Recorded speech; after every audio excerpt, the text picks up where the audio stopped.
So I just wanted to go over the hand position and handling skills for the the three different nerves here.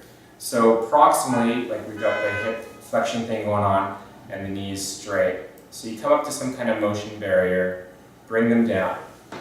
So the tibial nerve, I'm sliding up along the shin here. So when I start pulling her, then I'm going to notice when she's popping.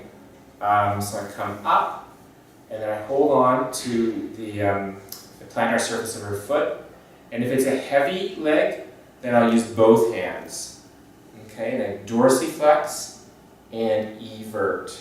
So dorsiflexion is sort of the usual test there. But if you add eversion, if you dorsiflex, you have a little bit of tension underneath the flexor retinaculum, and you're pulling the nerve distally.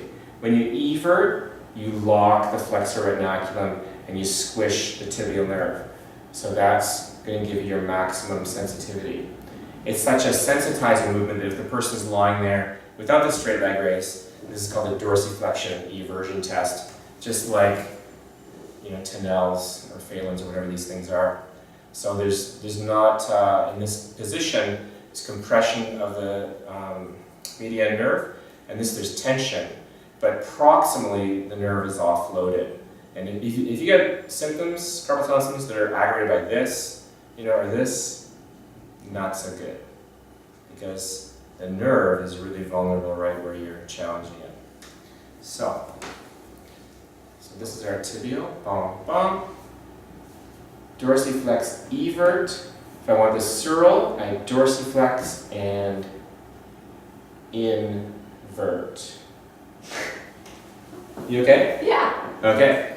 And if I want the peroneal nerve on the top of the foot, bring them up, bring them down, slide along here, and then I want to plantar flex them.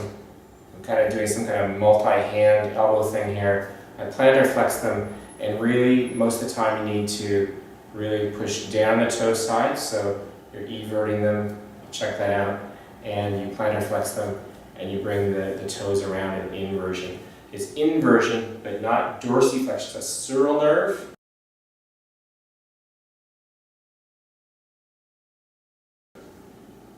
And that's the peroneal nerve.